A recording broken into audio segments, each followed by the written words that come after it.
My twin sister came to visit me at the hospital, her face swollen, lips split, and blood dried across her temple. The moment I saw her, I knew she had been beaten. Not just hurt, beaten. And that was the day I decided to switch looks with her, to trade faces, lives, and fates, and make the man who did this pay in blood.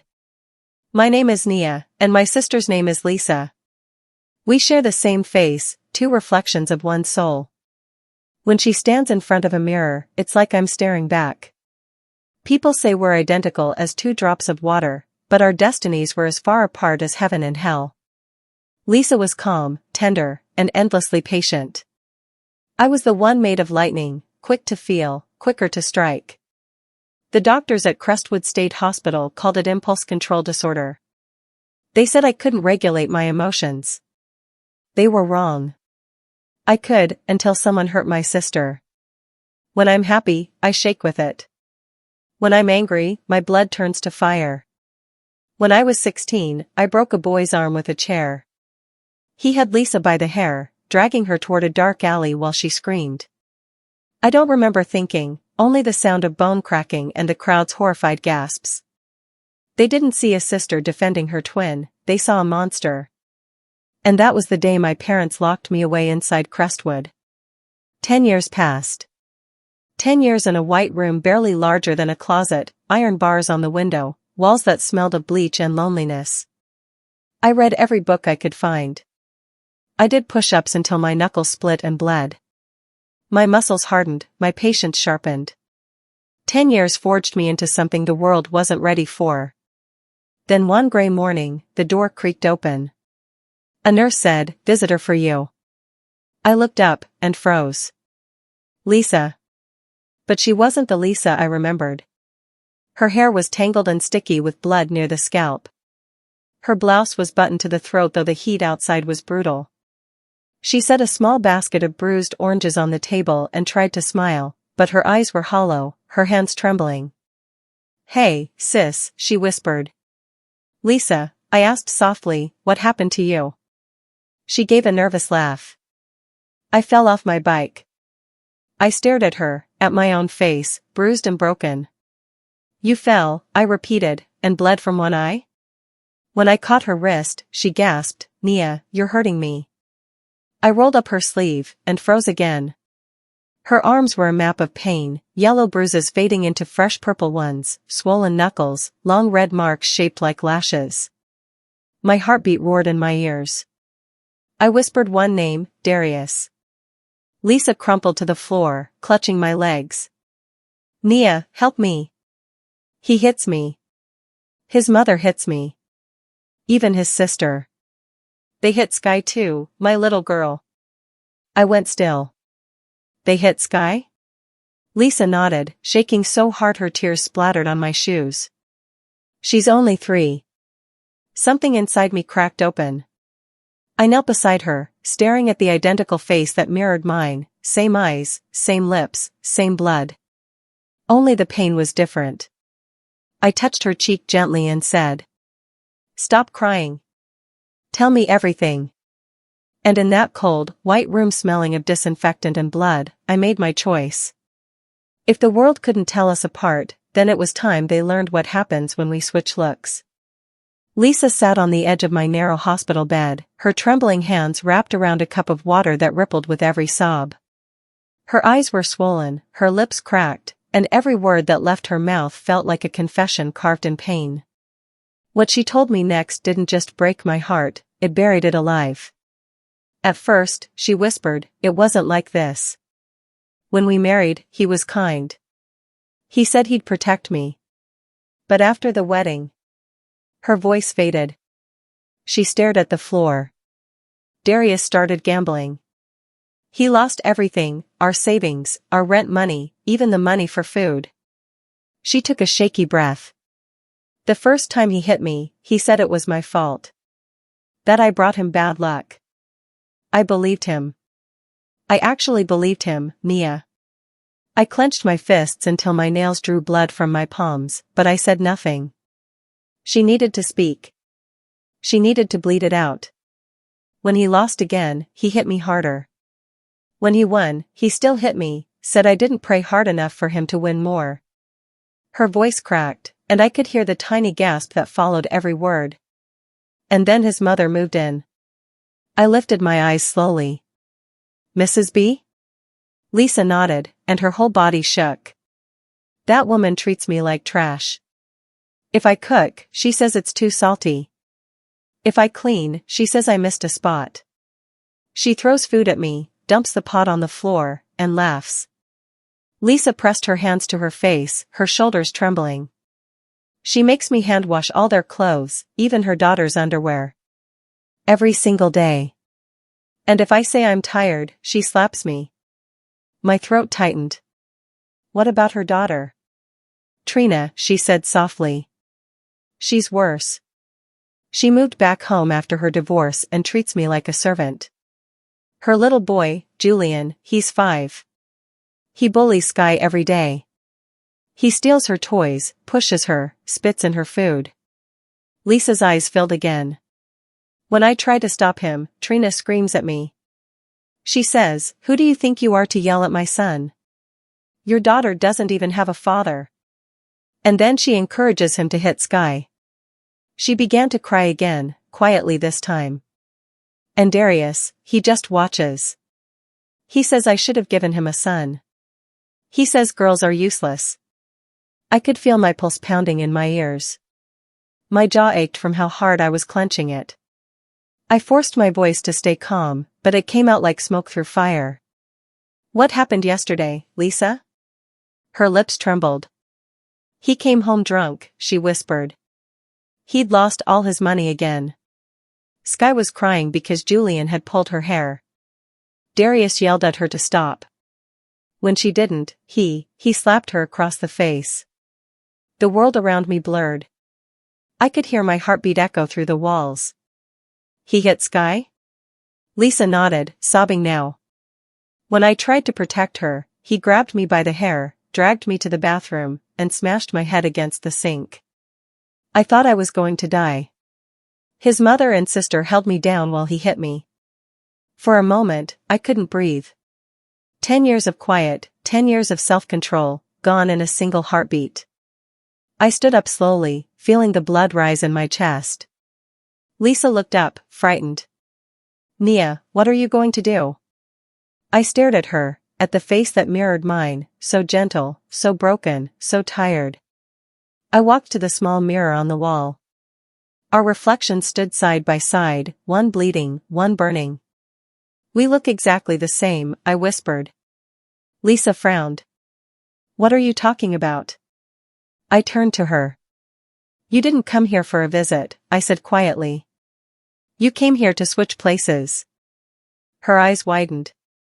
Nia, no. You stay here, I cut in. And I'll go out there. She shook her head violently, gripping my hands. You've been locked up for 10 years. You won't survive them, Nia. They'll kill you. I smiled faintly, a cold, dangerous smile. You're wrong, sister. I've lived among monsters for a decade. The only difference is that the ones in here wear white coats, and the ones out there call themselves family. Lisa's tears fell faster. Please, don't. You'll end up back here. No, I said. You'll stay here instead. I'm not escaping. I'm walking out the front door with your name and your face. She froze. How? I looked at her reflection again. No one can tell us apart. Not even our parents could. You'll take my uniform.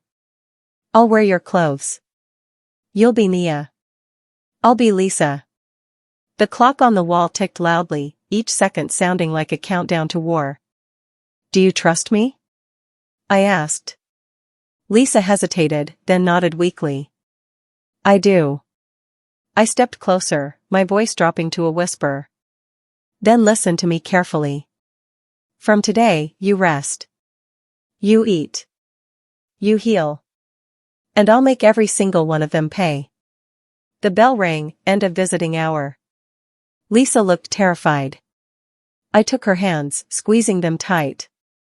Wait for me, sister, I whispered. When I'm done, you'll have your life back. She didn't answer, she just cried. But as I led her toward the mirror, I caught our reflections side by side again, identical faces, identical blood, identical fire.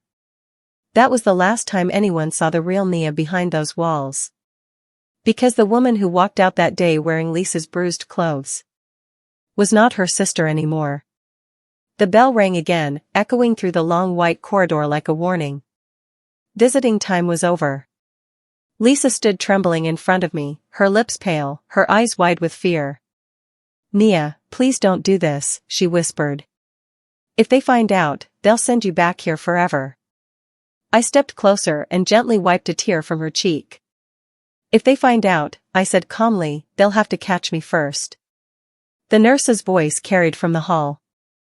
"Mrs. Rakes, it's time to leave." Mrs. Rakes, that was Lisa now. "Take off your clothes," I said quietly. "We don't have much time." She hesitated. "Do you want Sky to grow up being hit?" I asked softly. "Do you want her to live like you?" Her breath hitched. Then she nodded. We changed quickly. I peeled off my pale blue hospital uniform, and she slipped it on. It hung loosely on her frame, making her look fragile and small. I took her worn, blood-stained blouse and faded jeans. They smelled faintly of mildew, tears, and fear. She looked at me with trembling hands. "Nia, you can't just walk out. The guards won't stop me," I interrupted. "I'm calm. I'm quiet. I'm you." I reached into the pocket of her jeans and found her old ID and a ring of keys, one of them tagged home. That word burned in my chest like a curse. Lisa was crying again now. "Listen to me," I told her, holding her shoulders firmly. "You're safe here. Eat, sleep, and say nothing. If anyone talks to you, nod or shake your head. That's all. They'll think I've finally calmed down." "But Nia." I shook my head. "No buts. From this moment, you are Nia. And I am Lisa Rakes." Her tears blurred her vision. "What are you going to do?" I looked at the window, the bars, the faint light, the world beyond it. "What I should have done 10 years ago," I said. "I'm going to protect you." A loud click echoed, the sound of the lock turning. The door opened. The nurse stepped in. "Mrs. Rakes, your time's up." I turned around, forcing a soft, fragile smile, just like Lisa's. "Thank you," I murmured. The nurse looked at me with kind eyes. "Take care of yourself, dear." "I will." Lisa reached for my hand, gripping it tightly as if she could hold me there. I squeezed back, gently prying her fingers off. "Wait for me," I whispered. "And don't open this door for anyone but the nurse." I stepped into the corridor. The sound of my own heartbeat followed me. The door shut behind me with a heavy metallic clang. The air outside the ward felt thick and alive. I hadn't breathed real air in 10 years. Each step I took toward the exit felt unreal. The white walls gave way to sunlight. The scent of asphalt and dust filled my lungs. The world hadn't changed much, just grown noisier, dirtier, faster. But I had changed completely. The guard at the gate glanced at the ID. "Mrs. Rakes, visiting again tomorrow?" I nodded. "If she's feeling better." He smiled absently and waved me through. And just like that, after 10 years behind iron bars, I walked out the front door. The sunlight hit my face like fire. I blinked, feeling it burn through my skin. For the first time in a decade, I wasn't Nia, the patient. I was Lisa Rakes, the broken wife. But inside me, the old Nia was awake again. The world smelled of gasoline and revenge. I tightened my grip around the ring of keys in my pocket. Each one belonged to someone who had hurt my sister. Darius. Mrs. B. Trina. Their names pulsed in my head like a list of debts waiting to be paid. I walked to the bus stop, ignoring the curious stares. My reflection in the glass shelter stared back, Lisa's bruised face with my eyes burning beneath it. I didn't look away. That reflection was my new armor. The bus came screeching to a halt. I climbed in, my fingers wrapped around the cold metal pole. As the city blurred past, I whispered under my breath. Lisa, stay alive. I'll bring your light back. But first, they'll taste the dark.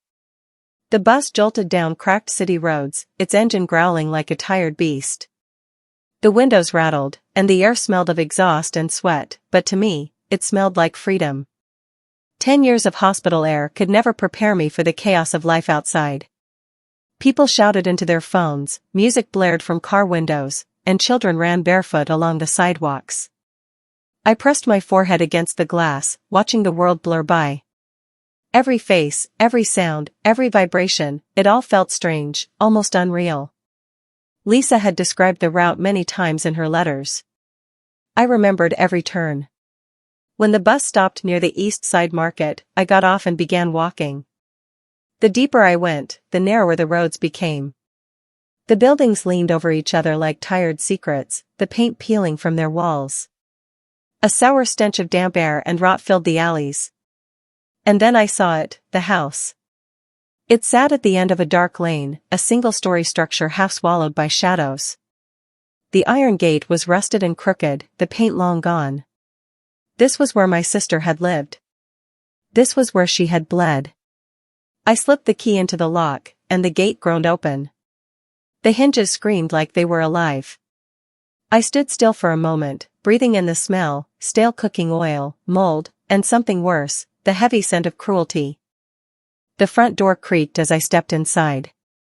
The living room was chaos, clothes draped over chairs, dirty dishes piled high on the table, and flies buzzing around a half-eaten meal. The floor was sticky. The air was suffocating. So this was her home. My sister, who used to love fresh flowers and cleaned sheets, had been buried alive in this filth. Then I saw her. A tiny girl sitting in the corner, clutching a headless doll.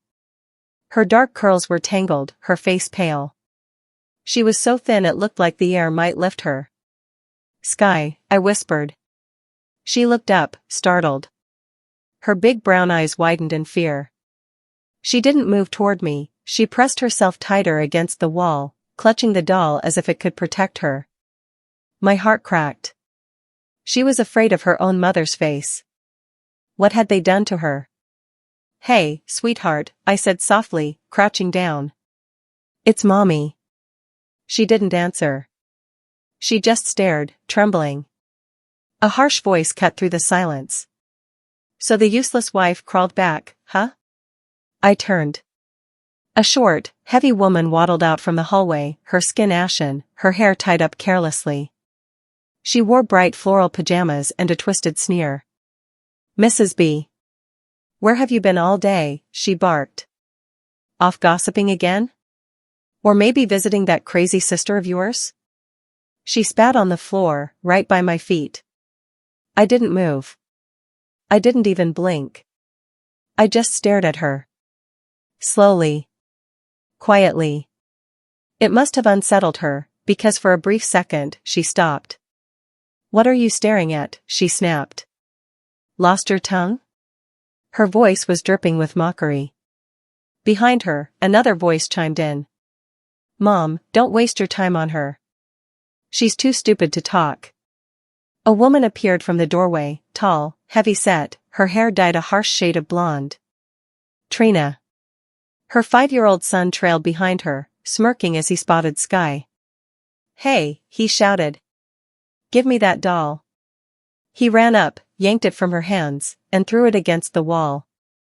The doll's head rolled across the dirty floor. Sky screamed. Give it back, she cried. It's mine. Julian laughed.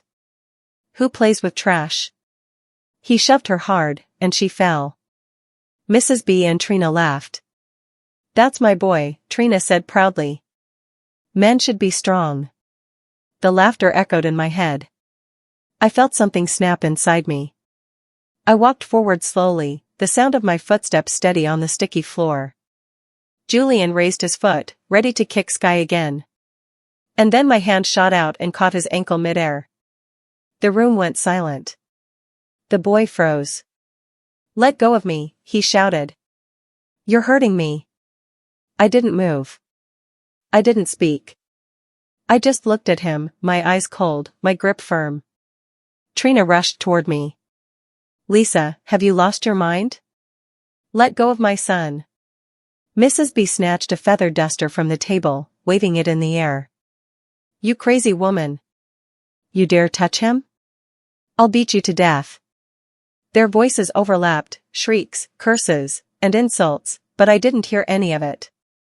I slowly turned my head toward the old woman, my expression calm, almost serene. Excuse me, mother-in-law, I said softly. I didn't hear you clearly. The smile on my lips froze them both. For the first time, they saw something they had never seen before in Lisa's face, Nia's eyes. Mrs. B's hand trembled. You're crazy. Maybe, I said quietly. But not as crazy as you're about to see. I released the boy's leg. He stumbled backward, hiding behind his mother. The two women stared at me, stunned into silence. The air between us crackled. The battle had begun. The silence in the living room was thick enough to choke on. Mrs. B's mouth hung open, her hand still gripping the feather duster she'd meant to swing at me. Trina stood behind her, pale and confused, clutching her son like she suddenly didn't recognize me. For years, Lisa had bowed to their insults, but today, the tone had changed. The woman standing before them might have looked like Lisa, same bruised face, same trembling lips, but behind her eyes, was someone else entirely. I bent down slowly and picked up Sky's broken doll. Its head was cracked, its dress torn. I brushed it off and handed it back to my niece.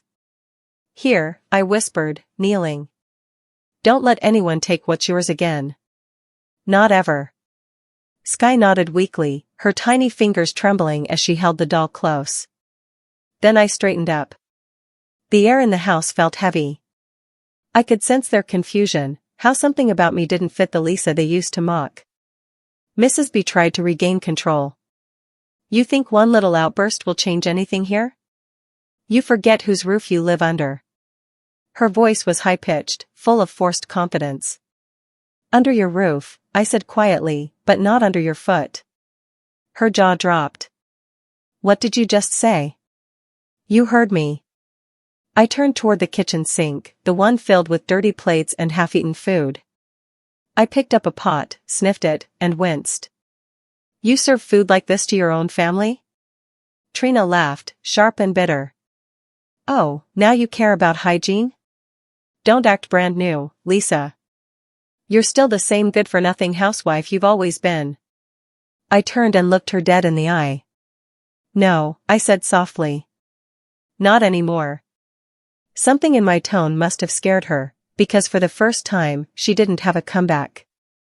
I walked toward the window, pushed it open, and let in a gust of hot air. The stench of rot mixed with sunlight. Mrs. B pointed a trembling finger. Don't you dare open my window without permission. I ignored her. If this is your house, I said calmly, then start acting like it. Because from today, things will change here. Trina sneered. Oh please. You think you can talk to us like that? Yes, I said, smiling faintly. Because you've all forgotten who I really am. They exchanged glances. Good. Confusion was the first seed of fear. I picked up the feather duster she'd dropped and placed it gently on the table. Dinner, I said. In 1 hour. Mrs. B scoffed. And what if we refuse to eat your food? Then you'll go hungry, I said simply. Because I'm the only one in this house who knows how to cook without poison. Her face turned red. Are you threatening me, Lisa? I tilted my head. No. I'm warning you. The clock ticked. The sound of Sky's small breaths filled the silence. Trina tugged at her son's arm. Come on, Julian. Let's get out of here before she snaps again. Good idea, I said, my voice calm.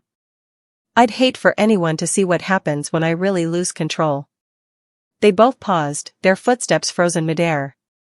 Mrs. B's lip quivered. You've gone mad. I smiled. Maybe madness runs in the family. For the next hour, the house was quiet. I cleaned the table, swept the floor, and opened every window. Lisa had lived here like a servant, but I would live here like a storm. When the food was ready, I set it on the table: boiled yam, fried stew, and fish. The same meal Lisa had told me they mocked her for. I salted it extra heavily, just enough to sting the tongue but not enough to notice until it was too late. Then I called out, "Dinner." They came reluctantly. Trina rolled her eyes. "This better not taste like last time." I folded my arms. "Oh, it'll taste unforgettable." They sat, muttering under their breath. Mrs. B took the first bite, and froze. Her eyes widened as she tried to swallow. What did you put in this?" "Love," I said softly.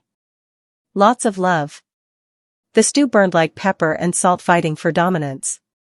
Trina spat hers out. "You witch." I smiled sweetly. "Eat it. I made it for you." The sound of their coughing and choking filled the room, and for the first time in years, Skye laughed, a small, fragile laugh that broke my heart open. Mrs. B slammed her spoon down. "You've lost your mind." "No," I said, standing tall. "I've just found it." The moment stretched, two worlds colliding in that suffocating little house. They didn't realize it yet, but a new order had begun. From this day forward, Lisa's tears were mine, and Nia's war had just begun. The smell of burnt stew lingered in the air long after their coughing stopped.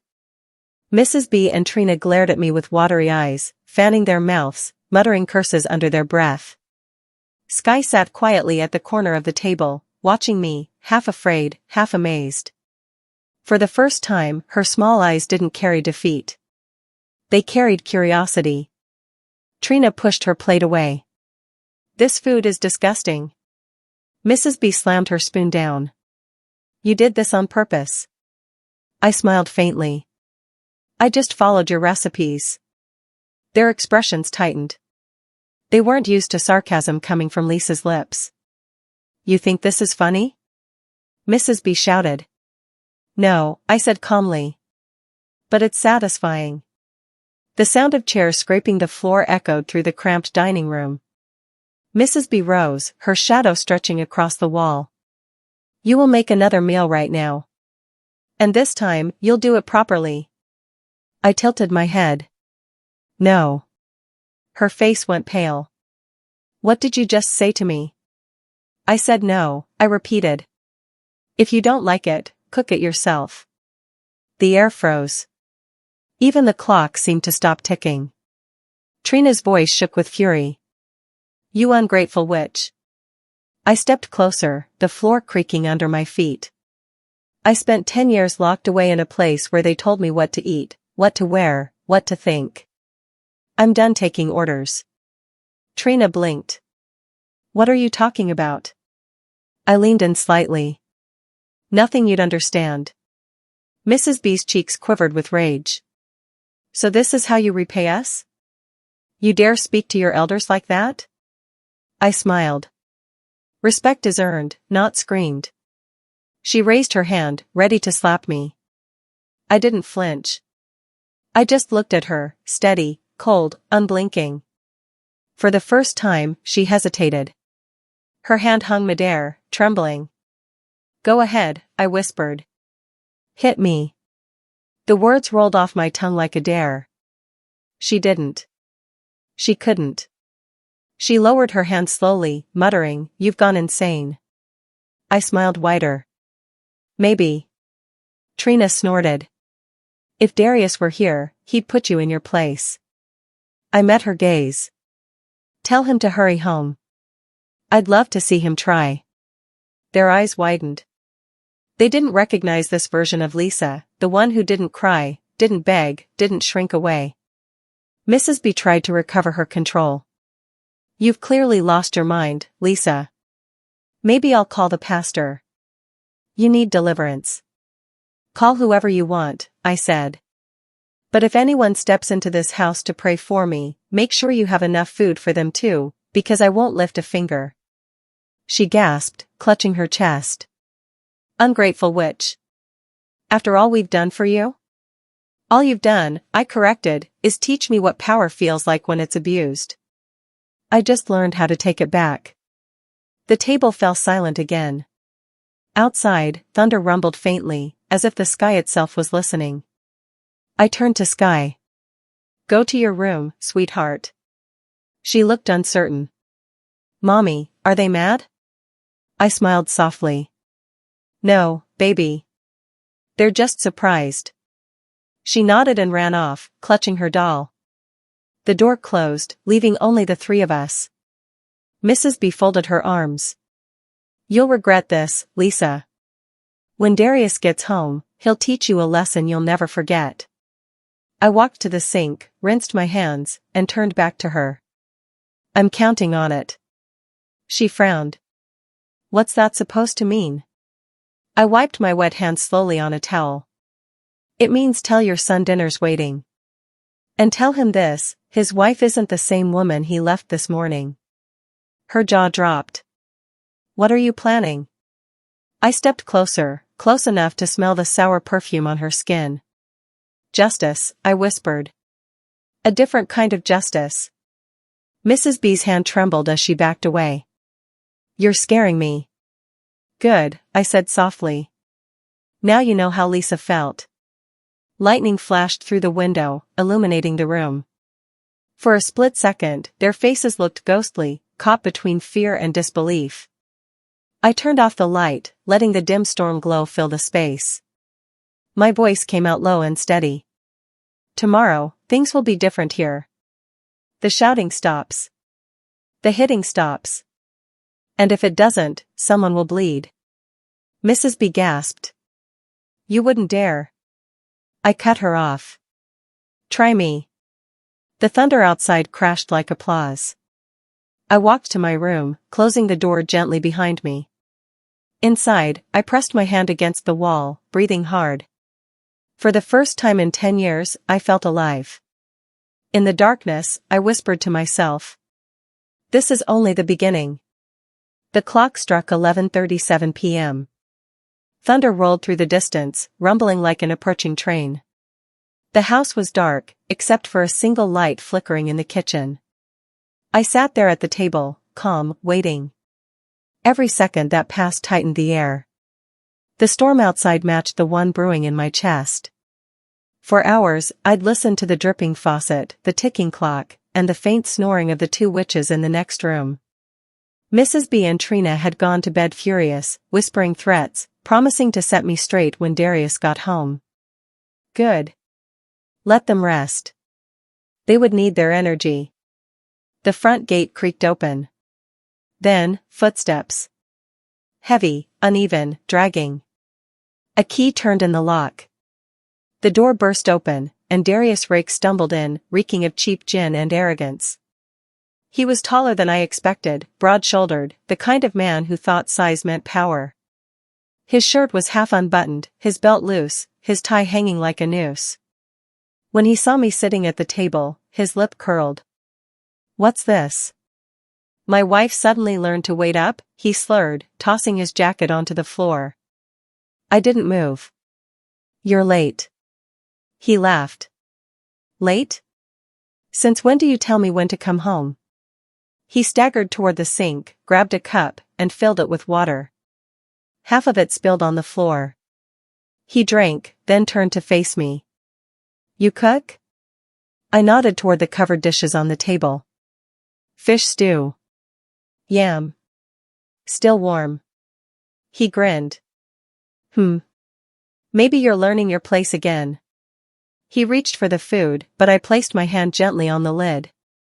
He froze, his eyes narrowing. Move your hand, Lisa. I didn't. The kitchen light flickered again, flashing across his face, revealing a long scar on his jaw. Before you eat, I said quietly, say thank you. His smile faded. What? Say thank you, I repeated. It's a simple word. You use it when someone shows you kindness. He stared at me like I'd lost my mind. Then he laughed, a low, cruel sound that made my skin crawl. You dare teach me manners? He said. You must have gone crazy. He grabbed my wrist hard, his grip like steel. I didn't flinch. I met his eyes and whispered, "Let go, Darius." He squeezed harder. Or what? You'll cry? That was his mistake. I moved faster than he could react, twisting his wrist until his cup fell and shattered. He yelped in pain, stumbling backward. For a moment, he looked genuinely confused. What the hell? I stood up slowly, keeping my gaze locked on him. The quiet in my voice made it worse. Touch me again, and I'll break your arm. He blinked, stunned. You're threatening me now? No, I said. I'm promising you. His pride wouldn't let him back down. He lunged at me, swinging his arm. I sidestepped easily. His hand hit the wall instead, leaving a small dent. He roared in pain. Who are you? He shouted. You're not my wife. I smiled faintly.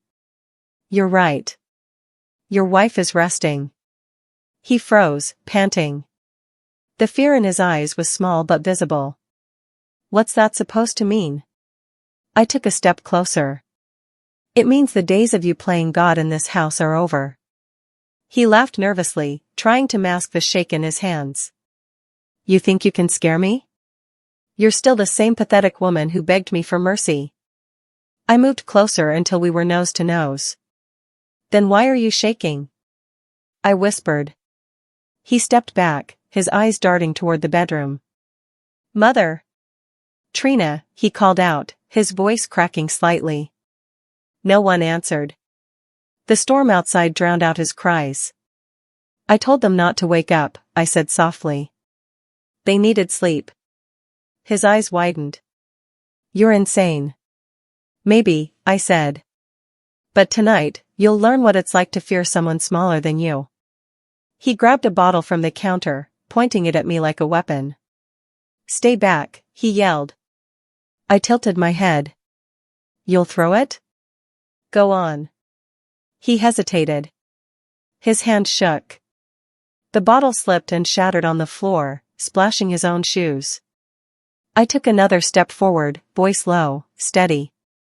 You hit my sister for years. You made her bleed. You hurt your own child. His eyes widened. What are you talking about? I smiled. You think I don't know? I know everything. Every bruise. Every scream. Every lie. He backed away until his back hit the wall. I leaned in, my whisper sharp enough to cut glass. If you ever raise your hand to sky again, I'll raise mine to your throat. The thunder outside crashed, shaking the windows. Darius stared at me like he was seeing a ghost. You're not Lisa, he breathed. No, I said quietly. I'm everything she was too afraid to become. I turned, grabbed my plate, and walked to the sink, leaving him frozen in place. Behind me, I could hear him breathing heavily, his pride bleeding faster than his hand. Before I walked away, I glanced over my shoulder. Clean up that mess before you sleep, I said. The house looks better without trash on the floor.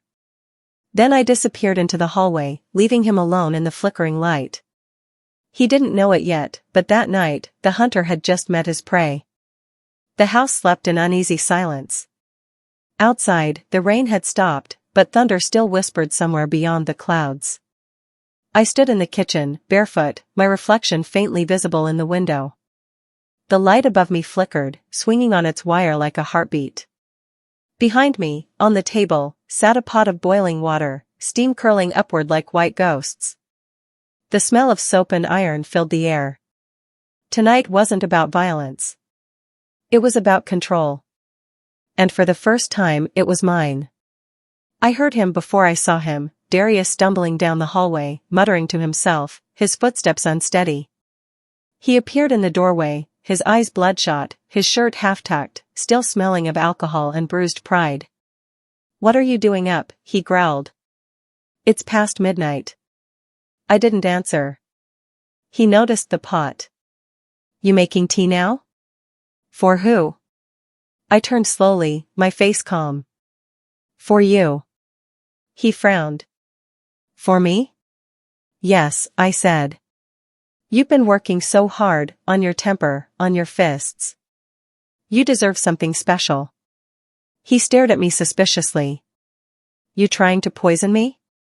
I smiled. No. Just helping you cleanse your spirit. Before he could react, I grabbed a cup, filled it halfway from the steaming pot, and placed it on the table. Drink, I said. He laughed nervously. You've really lost it. Drink, I repeated. It's a new kind of water. Cleansing. Purifying. He hesitated, glancing into the cup. It smells weird. I leaned closer. That's because it's boiled with my underclothes. He froze. What? I smiled faintly. That's right. The same ones you tore the night you hit me for the first time. He recoiled, disgusted. You're sick. No, I said softly. Just symbolic. You always said I was dirty, didn't you? So drink your own words. He slammed his fist on the table. You think this is a game? I didn't flinch. You used to enjoy games. Only difference is this one has rules, and I make them. He stared at me like he was seeing a stranger. You're not my wife. You said that yesterday, I replied. And you'll keep saying it until you finally believe it. He started to move closer, but something in my eyes stopped him. The room felt smaller, the air thicker. For years, he had walked around this house like a god.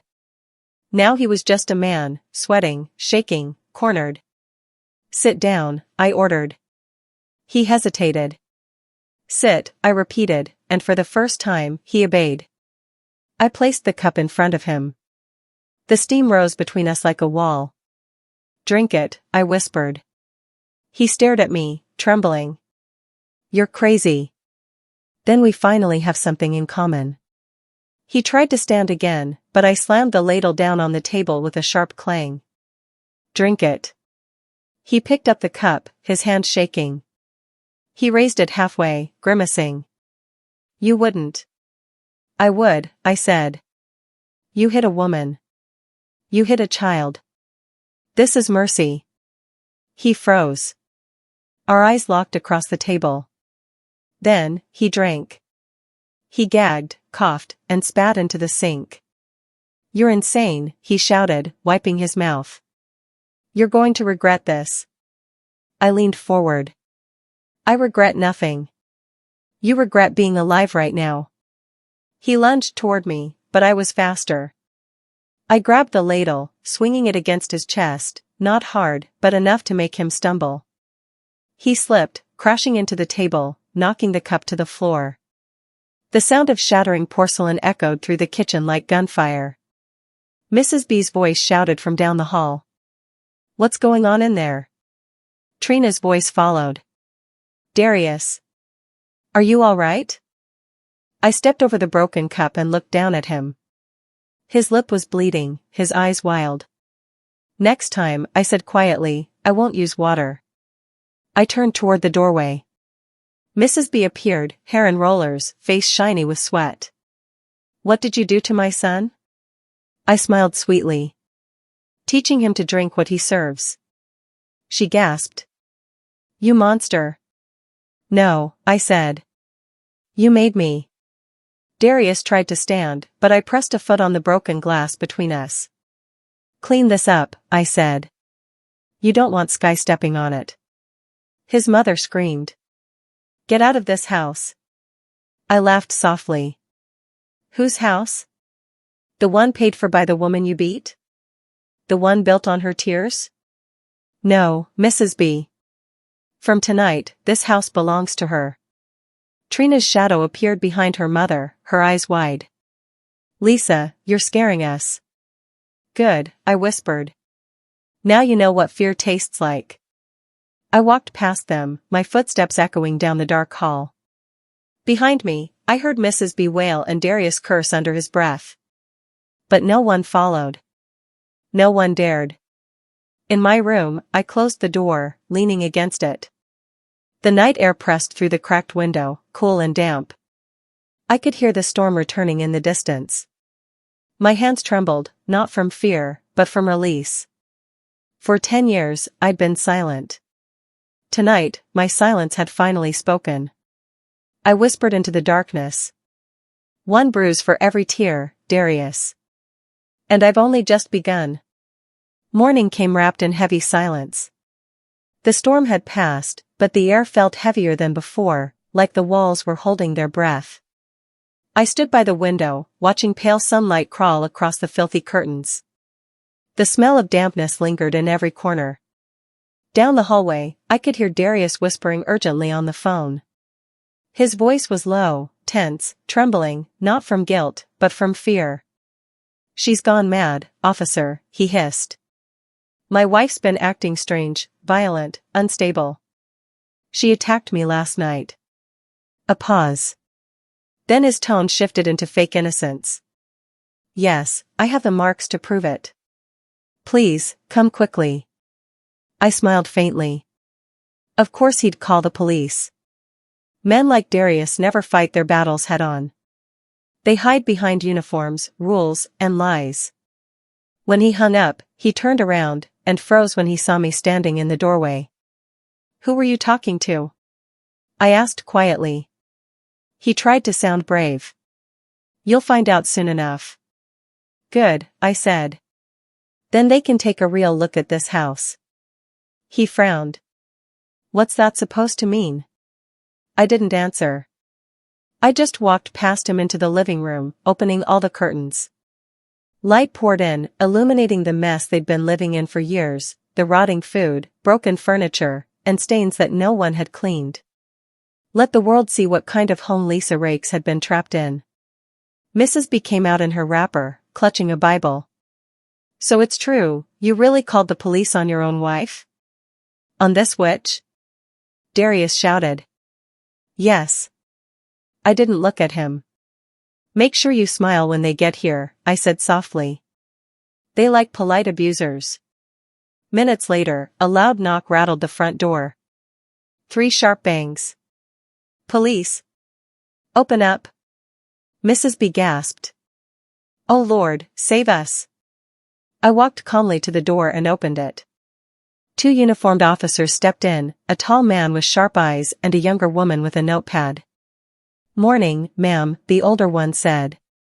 "We received a call about domestic violence." "Yes," I said. "From my husband." Darius appeared behind me, rubbing his wrist dramatically. "That's right, officer. She's not well. She attacked me with boiling water last night." The female officer's eyes flicked to my face. "Ma'am, is that true?" I smiled faintly. "Not exactly. But he's right about one thing, I'm not well. I'm exhausted. You would be too if you spent years being beaten by the same man who's pretending to be the victim." The officers exchanged a glance. Darius laughed nervously. "She's lying. Look at her, she's hysterical." The woman officer tilted her head. "Funny. You're the only one shaking, sir." His smile faltered. What are you implying?" "I'm not implying anything," she said, walking toward me. "Ma'am, may I see your arms?" I held them out. Old scars. Fresh bruises.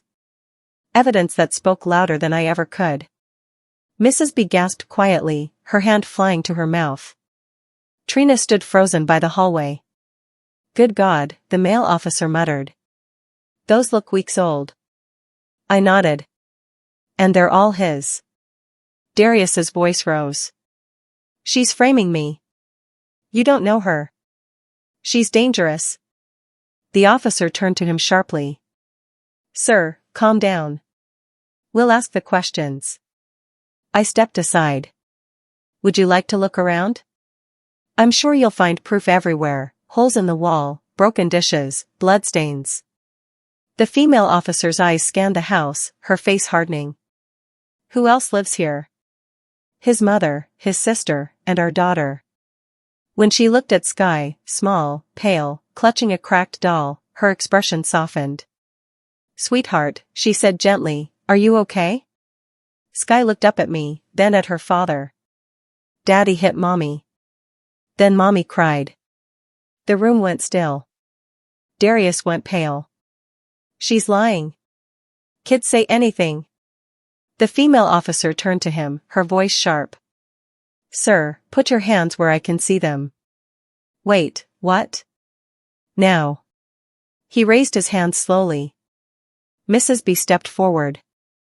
"Officer, please, he didn't mean to hurt anyone." "Ma'am, back away," the man said firmly. The younger officer approached me quietly.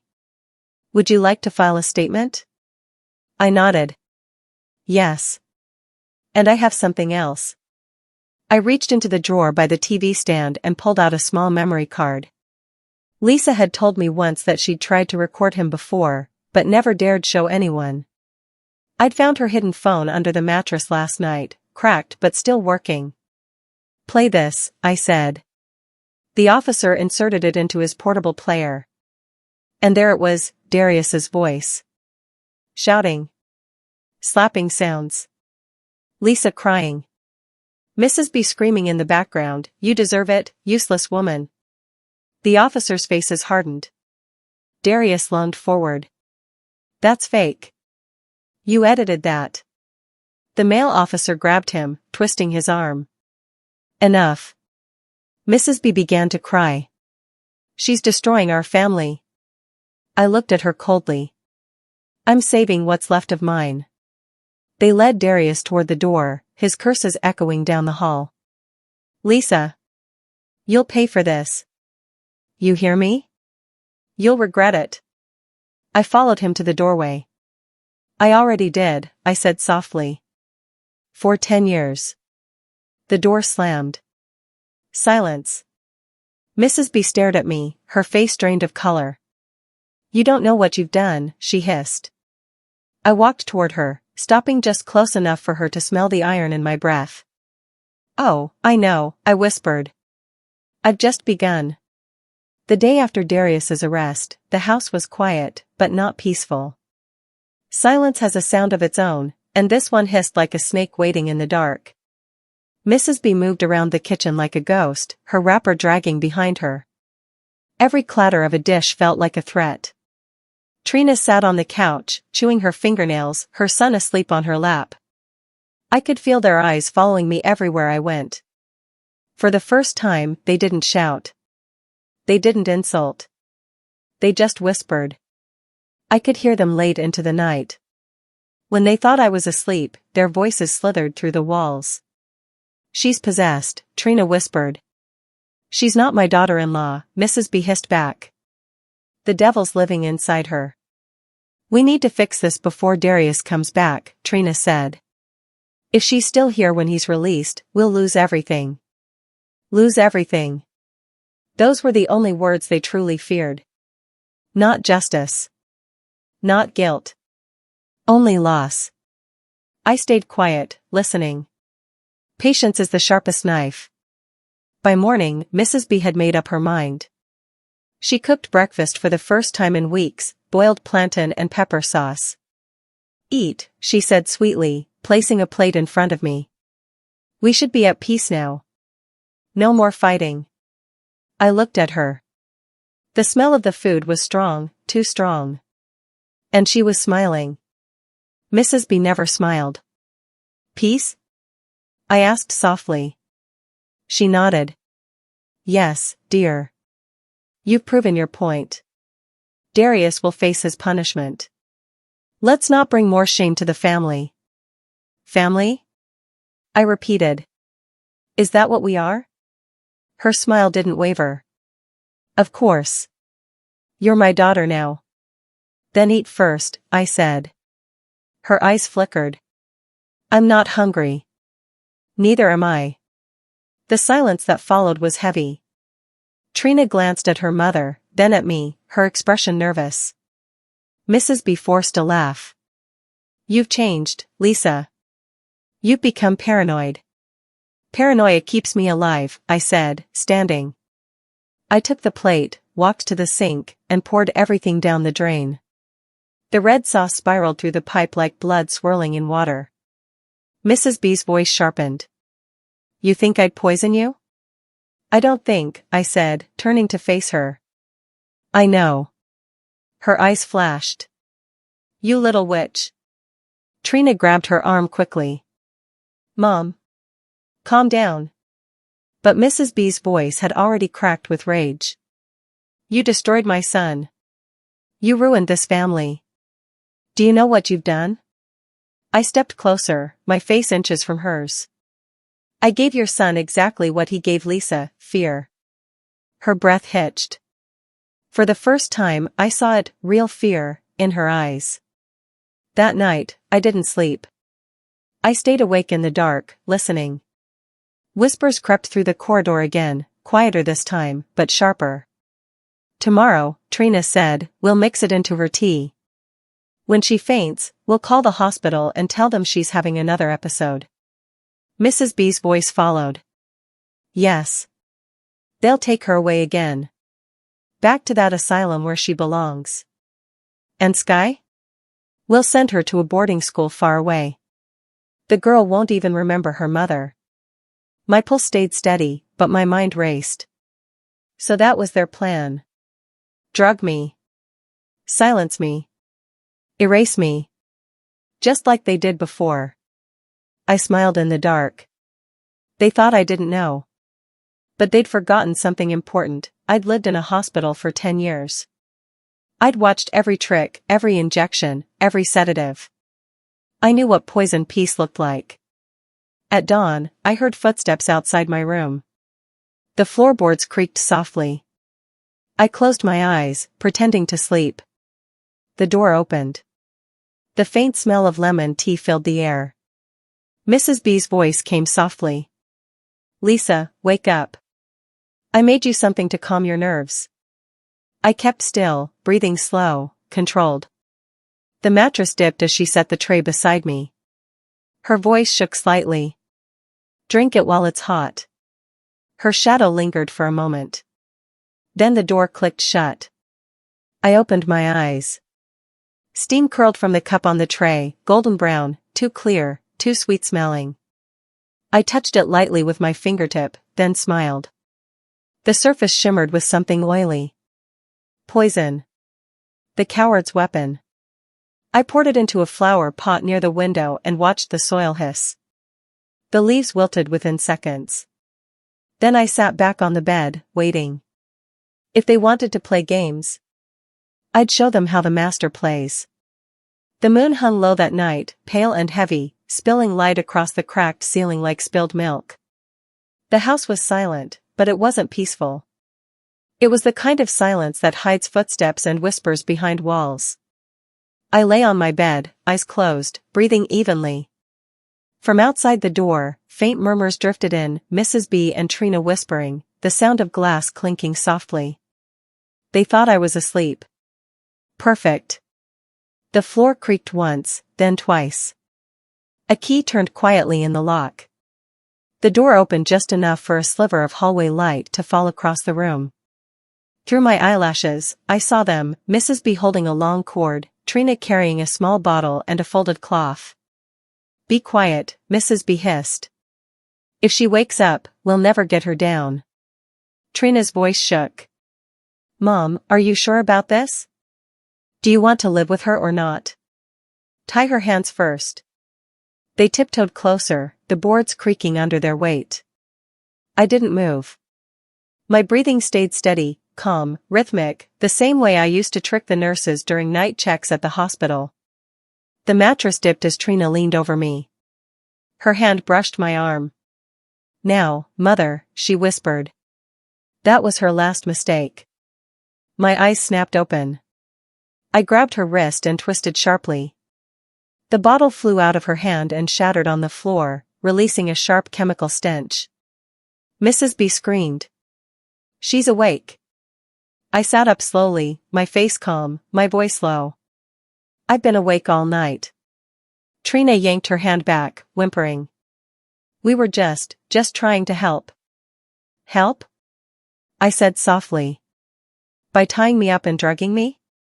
Mrs. B raised the cord like a weapon. You demon. You bewitched my son. I stood up from the bed, the shadow slicing across my face. You want to see a demon? I whispered. Then stop calling for God. She swung the cord toward me, but I caught it midair and pulled. The old woman stumbled forward, crashing against the edge of the bed. The lamp toppled, sparks flickering briefly before darkness swallowed the room again. Trina tried to run, but I kicked the door shut. The sound echoed like thunder. No one leaves, I said. For a moment, the only sound was their breathing, fast, panicked, terrified. The same way Lisa must have breathed when they helped Darius hold her down. Mrs. B's voice cracked.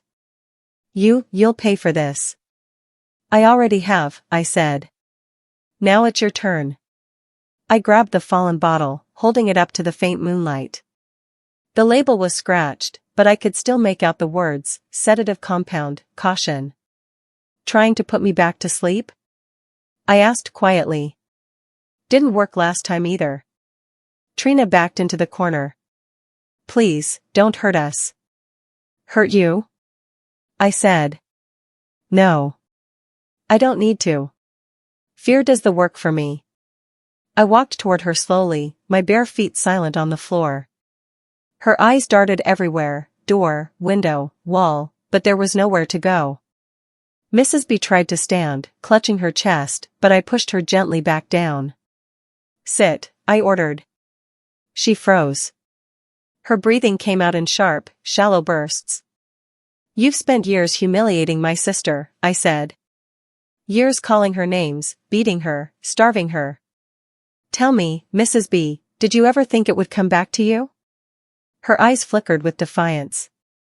You're bluffing. You wouldn't touch an old woman. I smiled faintly.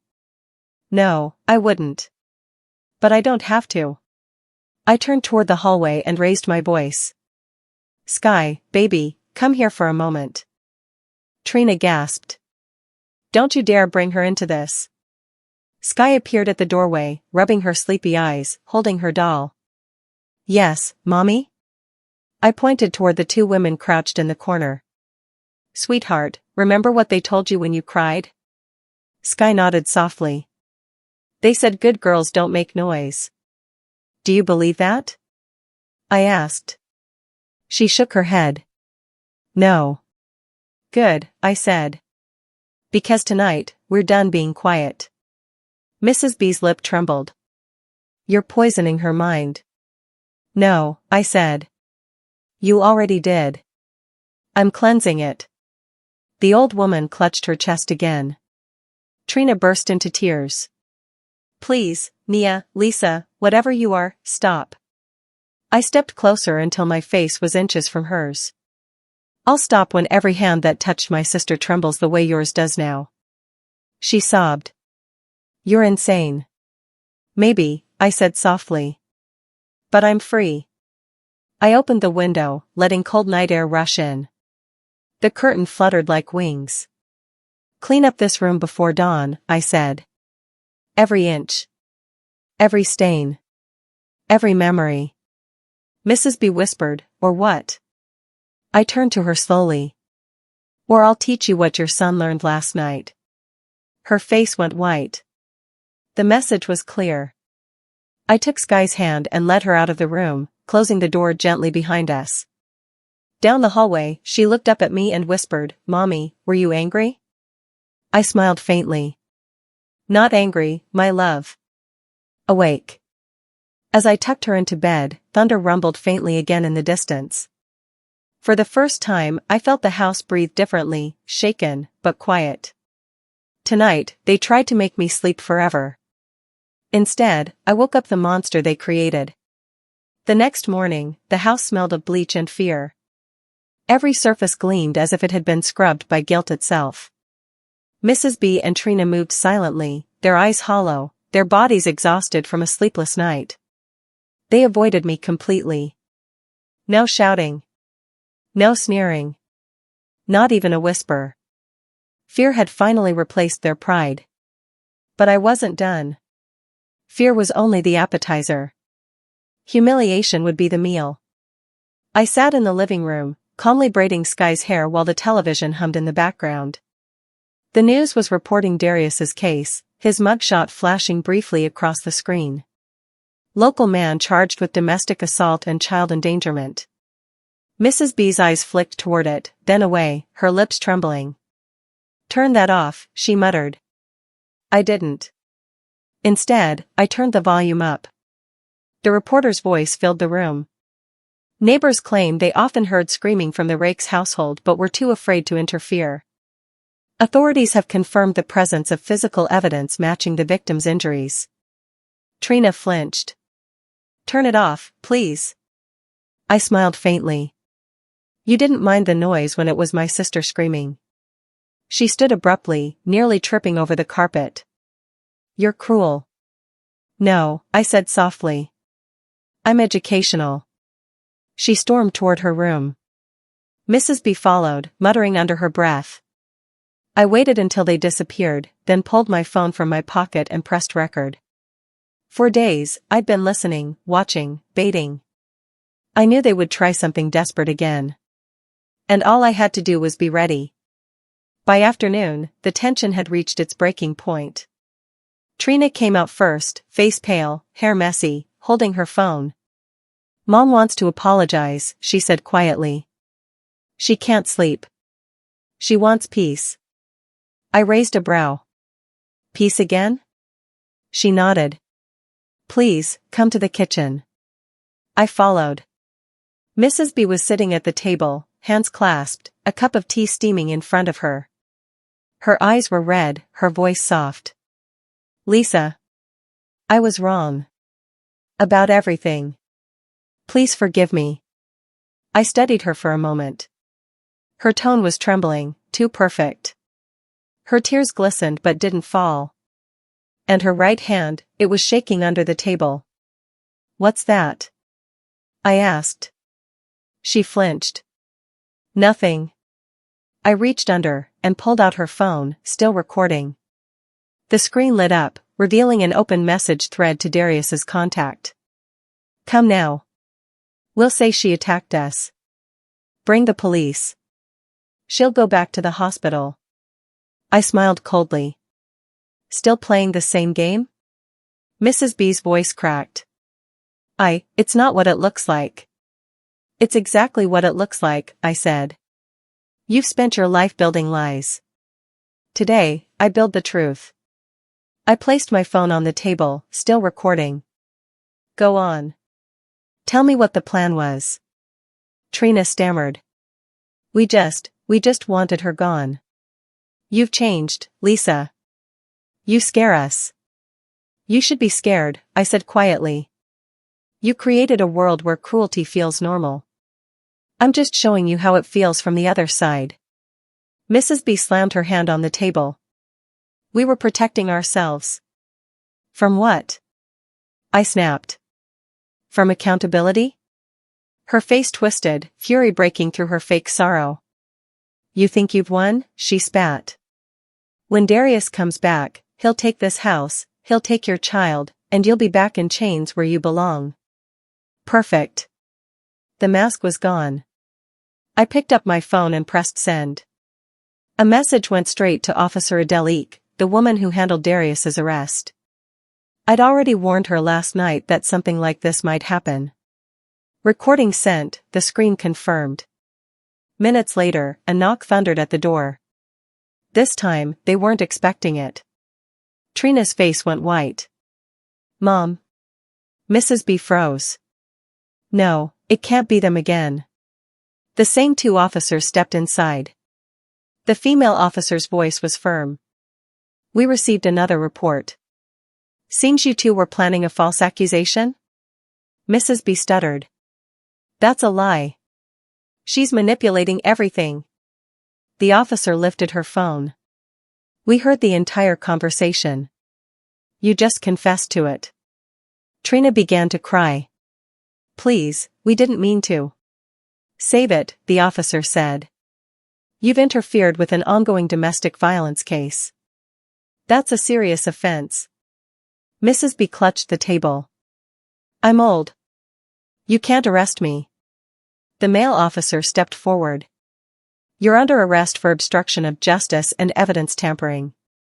They cuffed her as she screamed. Trina backed against the wall, sobbing, holding her son. Please. Don't take her. She's sick. She'll get treatment, the officer said calmly. Behind bars. I stood quietly, watching as they led Mrs. B out of the house. Her slippers dragged across the floor, her mouth still spitting curses. You'll pay for this, witch, she screamed. I smiled faintly. You keep saying that, but I've already paid in full. When the door closed, Trina fell to her knees. Please, don't ruin us. I crouched in front of her, voice steady. I didn't ruin you. I revealed you. She sobbed harder. What are you going to do with me? I brushed a strand of hair from her face. Nothing, I said softly. You'll destroy yourself faster than I ever could. I stood up, walked to the window, and opened it. The sunlight poured in, warm, bright, clean. For the first time, the house didn't feel suffocating. Behind me, Trina's cries echoed softly, weak, defeated. In the distance, a police siren wailed and faded away.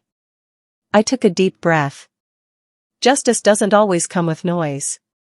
Sometimes, it comes quietly, like morning light after a long storm.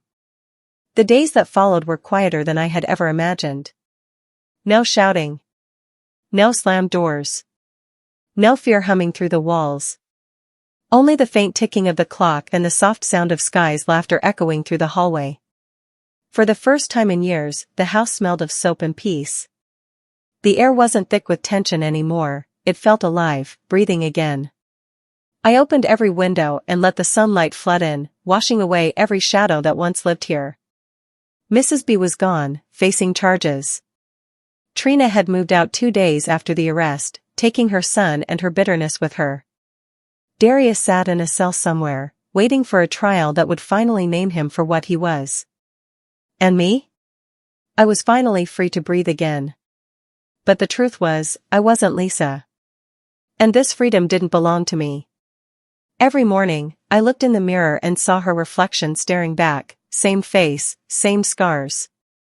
I had avenged her. I had cleaned her wounds. But the life that needed rebuilding, that was hers to reclaim. So one evening, when the sunset painted the sky orange and gold, I packed a small bag and told Sky, we're going to visit someone special. We took a taxi across town, past the crowded markets and over the old bridge that divided the city.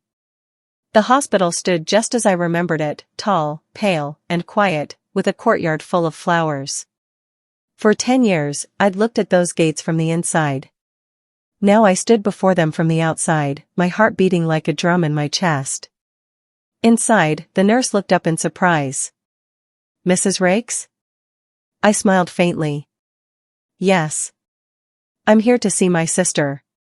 She hesitated, glancing down at her clipboard. Miss Nia? Yes, I whispered. Nia. The nurse led us down a familiar hallway, the same one where I'd walked out months ago wearing Lisa's clothes. Every step echoed with memories, shouts, tears, whispered prayers in the dark.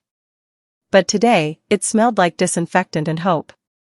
When we reached the ward, I saw her. Lisa sat by the window in a clean gown, sunlight falling across her face.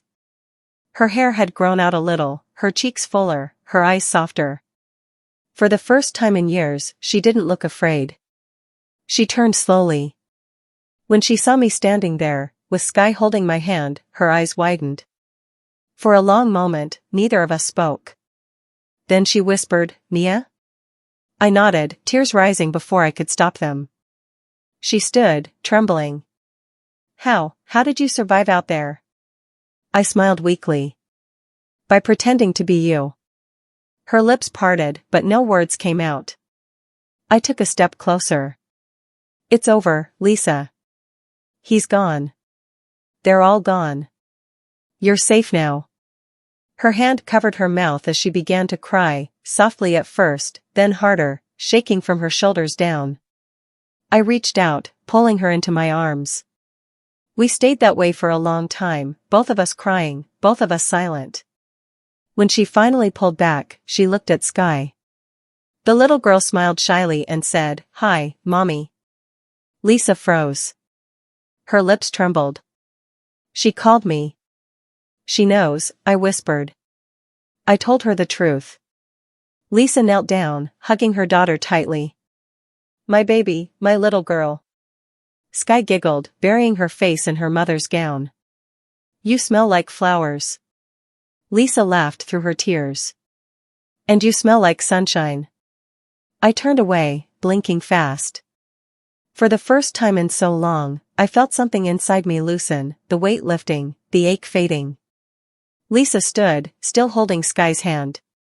She looked at me. "What will you do now?" I smiled faintly. "Disappear, maybe. I was never meant to live your life. I was just here to fix it." She shook her head firmly. "No, Nia. You deserve peace too." "Peace?" I said quietly. "Maybe. But I think mine looks different." I handed her a small envelope. Inside were all the documents, the house keys, the memory card, and my written statement. "Everything's ready for your case," I said. "The officers know who you really are. They'll protect you." Lisa's eyes filled again. "Why are you doing this for me?" "Because you're my mirror," I said softly. "When they broke you, they cracked me too." She reached out, gripping my hand tightly. "Stay." I smiled faintly. "I can't. But I'll always be near." The nurse returned, reminding us it was time. Lisa hugged me one last time, whispering, "You gave me my life back." I held her close. "Then promise me you'll live it." Outside, as I walked back through the hospital gates, the evening sun hit my face. The air was warm, golden, alive. Sky skipped beside me, humming softly, her doll swinging in her hand. "Where are we going, Auntie Nia?" she asked. I smiled. "Somewhere new. Somewhere quiet." She nodded and held my hand tighter. The road stretched ahead, long, glowing, endless. For once, I wasn't running from the past. I was walking into the light. It had been 2 weeks since I walked out of that hospital. Lisa had returned home with Sky, her eyes brighter, her shoulders lighter. Neighbors whispered when they saw her walking freely through the market, holding her daughter's hand. Some smiled with pity. Others with awe. But Lisa didn't care. For the first time in years, she could breathe without fear. Every morning, she opened the windows wide, letting the air in. She cleaned, she cooked, she laughed again. The house was no longer haunted by shouting, it was filled with music, warmth, and the smell of new beginnings. But one morning, while cleaning Nia's old room, Lisa found something. A small brown envelope tucked beneath the pillow. Her name, Lisa, was written on it in Nia's neat handwriting. Her hands trembled as she opened it. Inside was a single folded letter and a small flash drive. The letter began simply. "My dearest sister.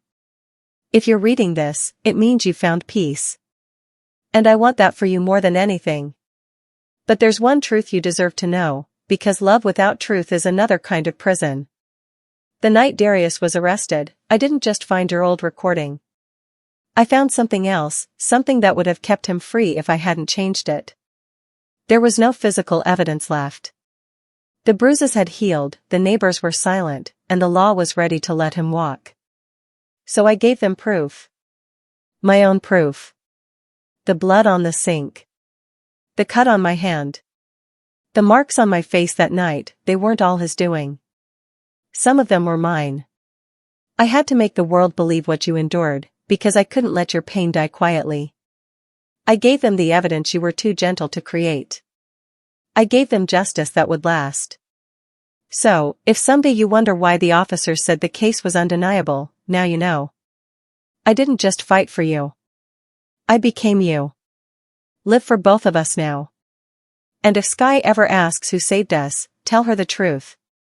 Her aunt didn't escape the hospital. She escaped the guilt. Nia. Lisa's tears fell silently onto the paper. The words blurred, but the meaning burned clear. Lisa's tears fell silently onto the paper. The words blurred, but the meaning burned clear. She pressed the letter to her chest, her sobs filling the quiet room. Sky peeked through the doorway, holding her doll. "Mommy, are you crying?" Lisa wiped her eyes quickly. "No, baby. I'm remembering." "Remembering who?" Lisa smiled softly. "A brave woman who taught us that sometimes love fights harder than fear." Sky climbed into her lap, curling against her. "Will we see Auntie Nia again?" Lisa looked out the window. The wind rustled the curtains, warm and soft, like a whisper. "She's everywhere," Lisa murmured. "In the light, in the air, maybe even in you."